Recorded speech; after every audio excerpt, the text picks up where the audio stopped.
TV tray, like a lap food You're tray. improvising. You're just rocking out with your devices. That's right, baby.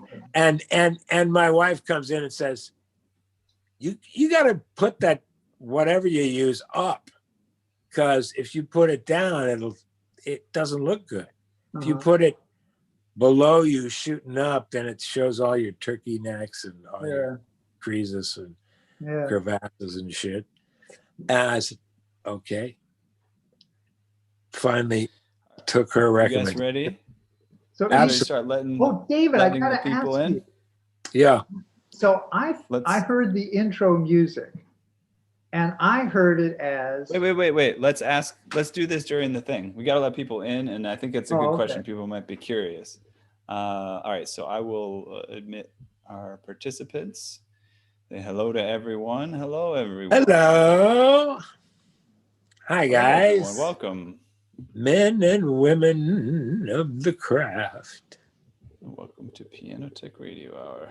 Welcome to Good to see you all in this lovely look at that year of our Lord 2021.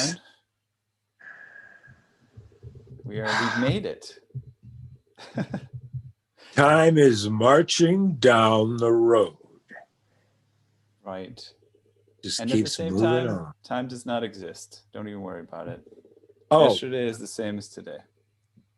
Ethan is in his quantum physics state of being at this point. That's handy. Yeah, time doesn't exist, man. So we have a few people still jumping in, so I'll wait a second before I intro everything. Admit these people. Come on in, you people. Come on in. A little bit late, but they're just waiting to put out their cigarette in the waiting room before they come on. Right. Having a little Mr. Anderson, conversation in the foyer. Thanks, man. Yeah, my whole family and my men's team all think it looks hip this way, and to not grow it out again, and I'm look like a dick when my hair is longer. So we'll see. You look kind of like, you've got kind of like a Zen monk look. Yeah, I like it. Pretty solid. I definitely. Yeah, I also dropped about 40 pounds. Now I'm about 35 down from where I had been for the last 20 years. So I would say you're kind of halfway between a Zen monk and a Greek philosopher. I think that's a pretty great place to live right there. Wow, Jesus. I'd rather be a retired professional golfer or something like that. All right, I'm gonna transition here to intro. We've let in most of the people that are coming in a little bit late. So welcome everyone. Welcome over on Facebook and YouTube to Piano Tech Radio Hour, and this is a special production we've been doing since very early on in quarantine. Do you know what number this is? That's a good question. Is it in the 20s? Do you think? We are somewhere around nearly 40 incarnations. Holy, seriously? Yeah, really? Totally. Yeah. Wow. Yeah, that's very exciting. Wow, that's just awesome. Keep at it. We're here every week, and week by week we add episodes. So, like anything, it gets better with each repetition. Or it ebbs and flows, but on an upward trend, put it that way. I figure it must have been at least that many, because you're finally getting down near the bottom of the barrel here with me. So. Oh, exactly. That's right. Listen to that guy. Jeez. So all right, go ahead with the actually, intro. I think it's the opposite, Dan. I think we're getting to the point where we've been around so long that everybody that was kind of, we got a buzz. We couldn't get him. We couldn't grab him. Just say, I got to do it now. It's not, even if I'm busy or whatever. Yeah, right. It's a must. We're a mandatory. Because Dan Levitan is one of those shamanic nodes of the Piano Tech community. It must be cool now because Levitan's gonna come on. Let Levitan bring the levitation. All right, Yeah. let me do the intro here. We're being brought to you by Piano Technicians Masterclasses, an online educational resource that offers you cutting-edge instruction from piano industry masters like Dan Levitan without leaving your home. You can find out more at pianotechniciansmasterclass.com. I will let you all know up front that our next convention is coming together. This is very exciting. We're going to have some incredible lectures for that, including continuing to bring in some people from the other side of the lake, the European piano technicians. Alex Kirsten from Steingraber and Stone is going to return for another lecture. We're also bringing in some of these artisan crafts people that are doing some really unique stuff from Europe. We're going to bring in David Clavins. He's the guy that builds those pianos you got to climb a staircase to play. He studied traditional.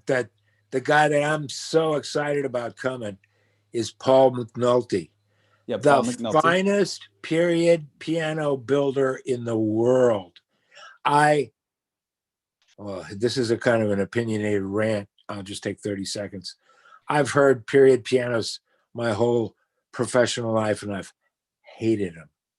They sounded like wood and matches and sticks and stuff. I just not a fan. Then I heard McNulty's at the last conference. He played on the stage were two McNulty reproductions and another piano, and they were awesome. Agreed. Agreed. Yeah, True that. right? I was Right? sitting, so it's a convention center, right? And the pianos are up there, and I was in the last row. So this is not built for acoustics. This Right. has the worst acoustics in the world. I'm Right. sitting in the back row. I'm hearing every note being played. It just was amazing. I was like, wow, these things can really cut. This dude's a genius. It's this dude, Yeah. right? I've heard period pianos, half a dozen times over the years at conferences, and guys in costume, going from piano to piano, and like supposedly the best guys. And I've just no appeal to me whatsoever, the tone of those pianos compared to anything near a modern piano. These pianos sounded fantastic in their own way, right? Mm-hmm. Not to be compared with a modern piano, but in their own way. They had power and sustain and majesty and musicality, So that guy's coming. Agreed, 100%. And subtlety and nuance. Huh?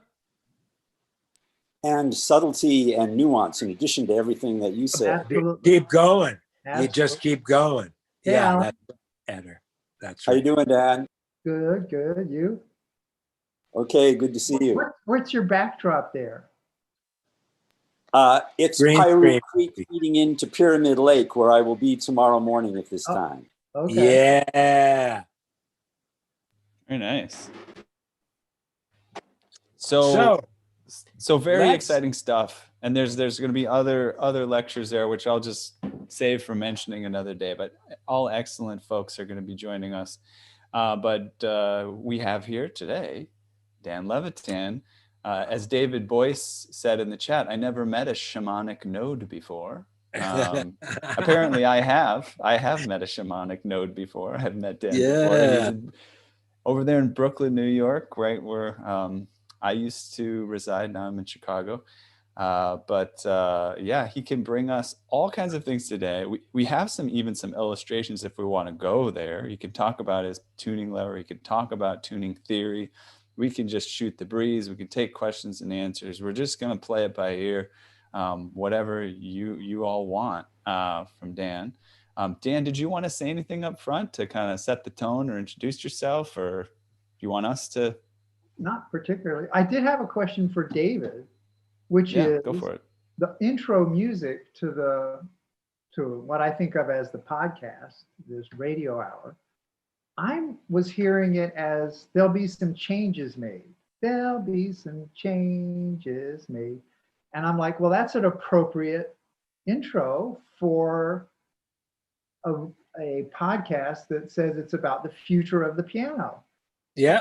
But is that what it is? Is that what that's all about? Mr. Janney. I know you're gonna hit it back to me.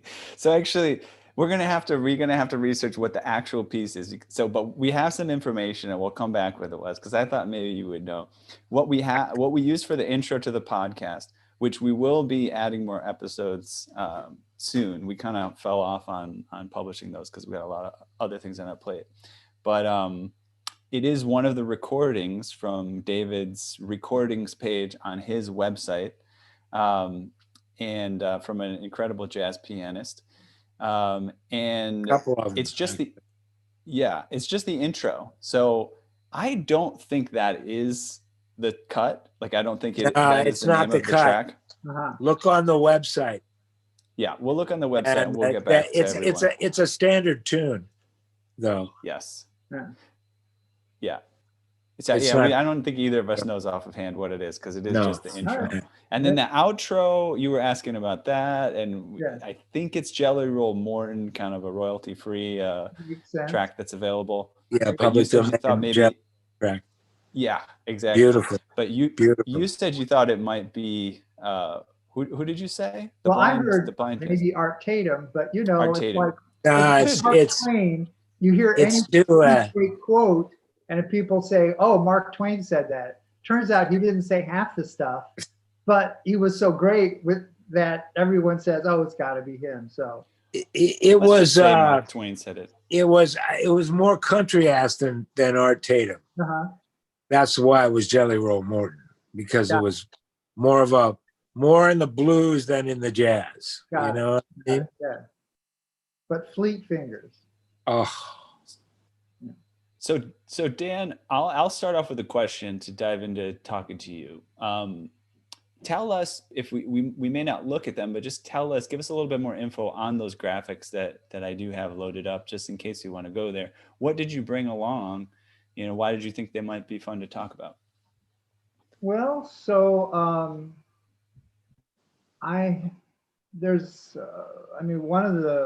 of my contributions to the field, I think, is a book I wrote about piano tuning and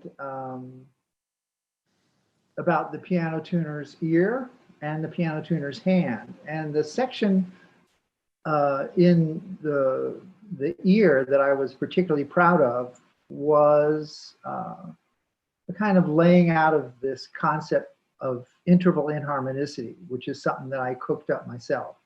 And I think it explains a lot about what we do as piano tuners. And the other was a kind of way of looking at the physics of what happens when we turn tuning pins with a tool, with a tuning hammer. And I thought that was kind of a contribution to the field. So I thought if anyone was going to ask me about that, it'd be nice to have some illustrations on hand. But we certainly don't need to go that route. But that's why I sent them to you, because I was trying to think, okay, well, what are these guys going to ask me? What is David going to want to talk about? Is he just going to want to know what my daily life is like in Brooklyn as I run around tuning pianos? No. I want to introduce you and then have you talk just in a laser fashion about your life, how you grew up, how you got into piano technology, and what it looks like now, today, just laser, Okay. But first I want to say that I first started having a relationship with you, 15 years ago or 20 years ago, something like that? Something like that. At conventions, that's where it all happens. At conventions, big fan of your book. Thought your invention was weird. I tried it a couple times and it's like, but people that I love and I love their tuning and I love them, love it. So, hey, for them, it's fabulous, It's the transitive property of love. Clearly. It's the transitive property of love, exactly. So I have felt your energy in our community for all that time, as I never called it a shamanic node, but there's something that's very powerful about the way your way of being in this craft and in this community.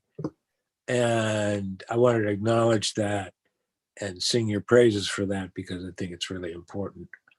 I think holding a level of excellence in being a human being as well as being a piano technician is what I care about.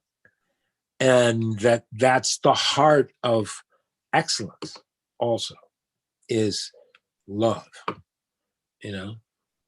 and that love bringing focus and attention and,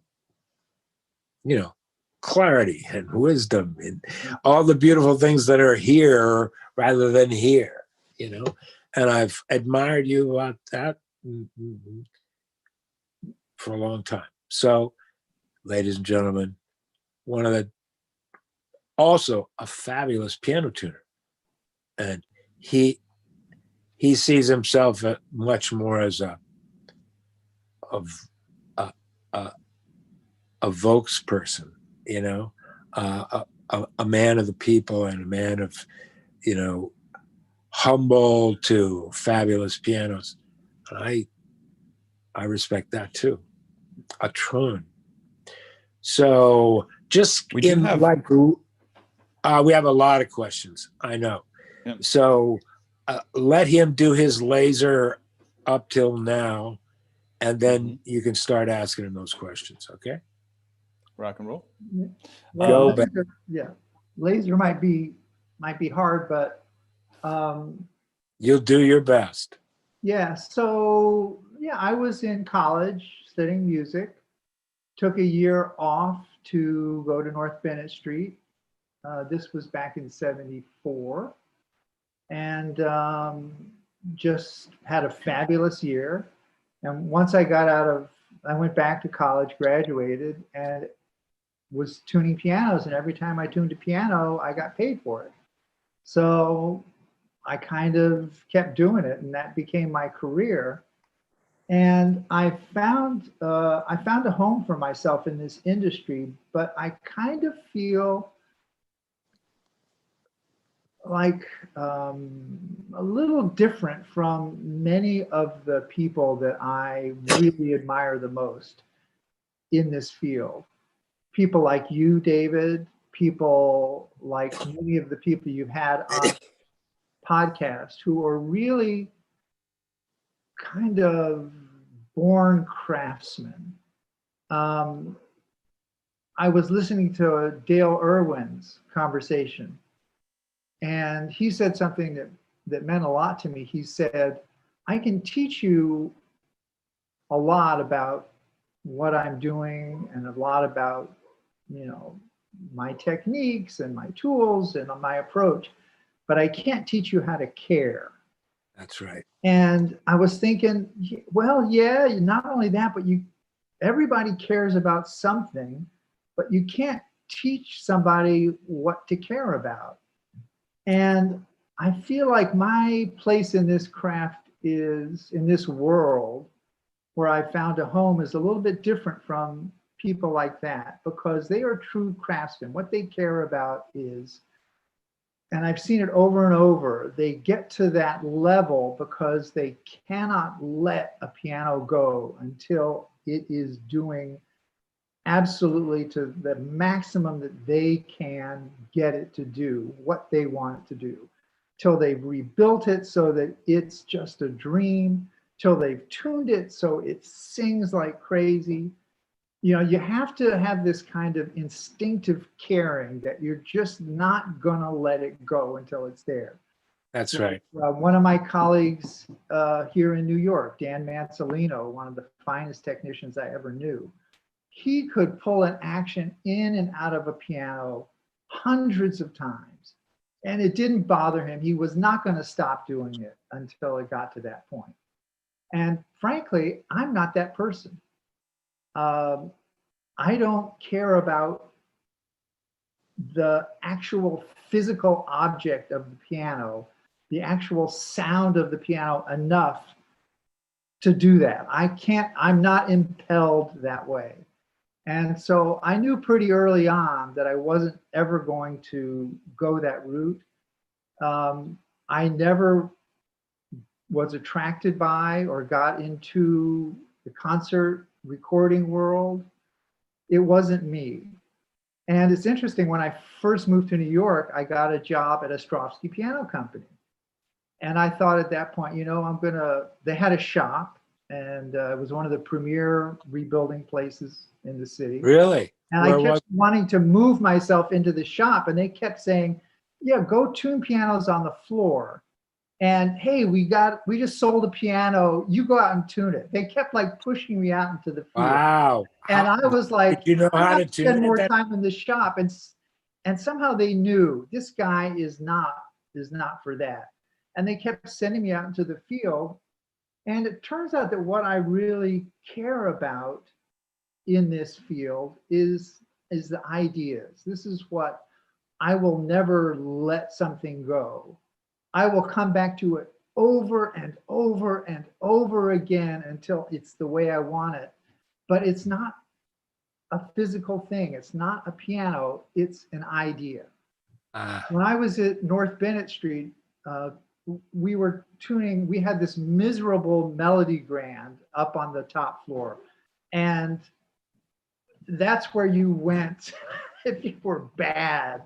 It's like you go up and tune the Melody Grand. The detention piano, right? Over and over again. Yeah. And of course, it didn't behave like we were told pianos were supposed to behave. You'd tune it and it didn't sound like it.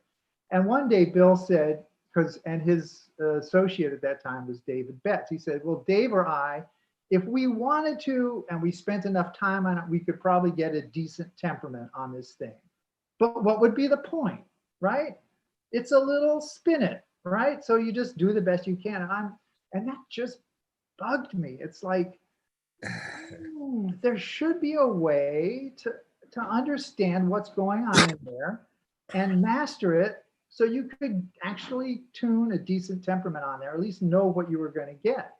And I just, or at least tune the best you can do, the best that you can hear to do, with your. So I wouldn't let that go. And eventually that's what led me to come up with this idea of, what is inharmonicity? What is string inharmonicity? What is interval inharmonicity? How does it affect the beat rates of intervals on pianos? And I couldn't let that go. The same thing with the physics of tuning hammers. I'd hear all kinds of stuff about, the head's got to be short, it's got to be close to the plate, or it's got to be a nice flat angle or a steep angle. It's like, what is this all about? And it's another thing that I just couldn't let go until I had something that I was happy with. So I feel like I care a lot about aspects of this craft, but they tend to be more sort of the ideas and concepts than the physical. I understand, but those are that I tune a lot for, high level players. I've done my share of recording work, concert work, but it's not something that I'm drawn to and that I get a huge amount of satisfaction from. What I get satisfaction from is being sort of the country doctor, the guy that will go into any situation. If there's a 5-year-old kid who's going to be taking lessons on this Jansen console, what can I do that's going to make this piano be the best it can be? And I love that kind of challenge. I will go into that. I care about that, and I'll go back to that over and over. So, and you can take the high-end pianos. Yeah. David, you can tune them. Dale, you can rebuild them. God bless you. I'm glad you're there. You're the ones that are defining really what is the level of our craft.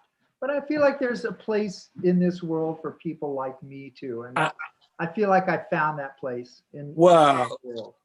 To an insanely profound degree, number one. Number two, your love drives you no matter how it manifests. That's the beauty of the craft. you can have whatever practice you want. Right. You And I think the key literally is, can. don't say, well, I want to be like that guy, unless you love what he loves. If you love Figure out what he what loves, you love. that's going to be the That's- engine that will power you forward. And if your engine's going in a different direction than you want it to go, it's not going to work out. Find out Says where your every engine is going. says every successful person who's ever been successful at anything. They're saying exactly what we're saying right now. That's why love is the answer to excellence. It really is. Yeah. If you don't love it, then you're not going to pay attention to it. If you're not going to pay attention to it, nothing is going to happen. Right. On the other So, hand, you can't make yourself love it, and you can't make yourself pay attention. It's like, what am I loving? What am I paying attention to? And Bingo. and there's going to be a route for you. There's going to be a place. That's right. So, Ethan, we got a ton. Yeah, I've seen a ton of questions come in. Yeah, let's do it. Yeah. I'm not looking at the chat at all, so Don't have to. Don't worry about no it. problem. You don't have to. Ethan's going to look at it for you and read the questions, and all you got to do is move your lips, baby. Okay. And expel air through your vocals. Yeah. You got to breathe. David, let's see. No, Carl Lieberman said, Dan, talk about your concept of the wisdom of the hand. Yeah. wow, I didn't know I had that concept. Carl, tell me what my concept is. Come on. Hey, Carl. Dude. Carl, do you got any feedback here? Why don't you tell Dan about his concept of the wisdom of the hand, the shamanic node that he is. Shamanic You knows nothing. unmuted for 1 second, Carl, and then you remuted. Only my go. 1 You're second of fame. Oh, there it is. There you go. Jesus. Okay. Let's So discuss Dan, this is from your book, and it's something that really moves me. I mean, you have, you're Mr. Theory. You've really analyzed things, all of the inharmonicity, the physics of the tuning hammer. But a lot of what we do is it's not cerebral. It's not left brain. It's right brain. It's a feeling. It's a, and so, you make a sense that you learn to tune in. I got you. To the feeling. Yeah. That's right. Okay. So yeah, I now I understand what your question is. So yes, and this is something that fascinates me, and it's actually something that I'm thinking a lot about these days. And it has to do a little bit with what we were talking about. When you first learn to tune a piano, you have this idea, okay, here's a string. If the tuning pin goes counterclockwise, it goes flat. If the tuning pin goes clockwise, it goes sharp, right? So I'm supposed to tune it. So I'm going flat and flat and sharp. And that's kind of, for a lot of people, as far as you ever go with theory. Go that way, it's flat. Go this way, it's sharp. Well, you're just trying to get the thing to sound the way you want it to sound and to be stable. And you just do it over and over again, and it's just pure desire. You don't really know what your hand is doing. You don't really know, but all you know is what you're looking at is this sound that's got to be there. And you just do it over and over again. And eventually that desire translates into solid state, like accuracy and stability, which is what piano tuning is all about. Now, can you analyze what's going on in there in terms of the physics of the hammer and string? Yeah. Can you analyze what's going on there in terms of what you're hearing? Yeah.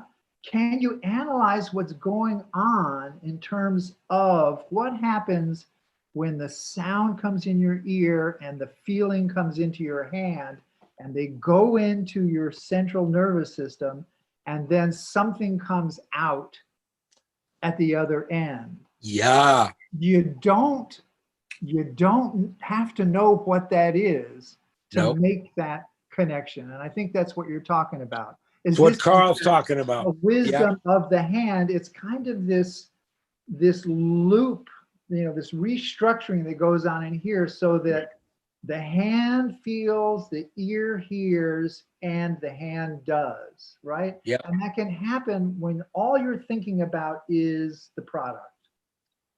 Okay, you don't need to know what's going on, but I think it's kind of fascinating what goes on in there. If you're interested in it. That's kind of where my interests lie these days, is that inner part of the loop. But I think that's what you're talking about, and that's what, a baseball pitcher, let's say, or or a musician, right? So you have the people who are incredible musicians, who often aren't terrible teachers of music, because for them it's pure desire. I want this sound. I'm a piano player. I want to create this tone. I have this music, and it comes out. It's like, well, gee, the student wants to know, what did you do? You've got the analytical ones who are like, okay, imagine that you're holding an apple. They have like lots of ways to kind of get into that. But the analysis is not required to have happen. And in fact, the ones who are the real masters, the craftsmen among us who have the golden hands, it's not analysis. It's just that pure desire that has in the beginning of. Right. But the people like me who stand back and look at it and say, what the heck is going on? That becomes a subject of fascination and a contribution we can make. Somebody who's a pitcher, a natural pitcher, he starts to lose his curveball. And some coach is going to say, oh, your foot is going back too far. Okay, so that's a help. But that's not what's going on in the pitcher's mind while he's thinking about that ball. All he's thinking about is, see that spot? That's where this ball is going. Boom, that's right. there it goes. Awesome. Ethan, next question. Okay. Sure. And the asker of this question said, maybe we don't have to ask if we don't need to, but I think it is a good question, because I think a majority of people on this call are going to be from all places all over the world. I kind of know what it is like to be a piano tuner in Brooklyn, but a lot of people don't know. And so the question from David Skolnick, who may also know a little bit about it because he's not that far away, but he said, what is your life in Brooklyn like, the new center of culture? Carl's cackling in the background. Carl's cackling because he came over to my place. He was wandering around Brooklyn with his wife and like rang our doorbell. So when did that happen? What was that? So Brooklyn is wait. When did that happen that he visited you in Brooklyn? Right? When? Oh, wow. A few years back. 3-4 years ago. Yeah. Just rang the doorbell. That's awesome. Brooklyn, I mean, I never thought I'd like living in a city. I got dragged here in 1978. 1978, kind of against my will, and didn't like it for a long time. Finally moved to Brooklyn in 1990, started to like it. Now I love it here. So, but I have kind of became a city guy in sort of the same way I became a piano tuner, sort of just by surprise. But I love working in Brooklyn because I don't like driving, and it is a liability to drive in Brooklyn. In the part of Brooklyn that I work in, I do it mostly on bicycle, and most of my work is in Manhattan. We moved here from Manhattan, so I used to work in Manhattan, and it was all subway and bus and taxis and stuff like that, public transit. So I kind of sculpted my whole way of working and my toolkit to be fairly light. I have stuff in a backpack. It weighs 20, 25 pounds.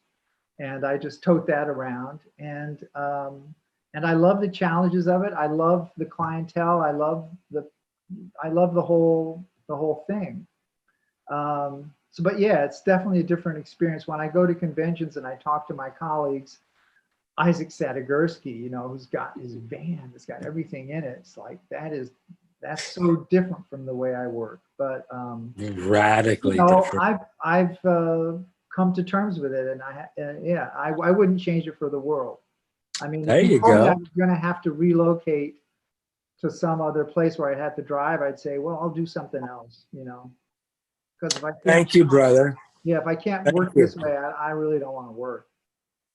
Thanks. That's a fascinating insight into you. Thank you. Next question, Mr. Janney. All right, let's see here. Joshua Martell asks, how is tuning evolving? What new directions are you excited about? Interesting. Interesting. How is tuning evolving? Well, I If don't know any. that I can address that well, but clearly, and what's obvious to everybody, is the rise of the electronic tuning device. And I have to say that I am a big fan of the ETD. It's a huge part of my daily practice. I don't think I would be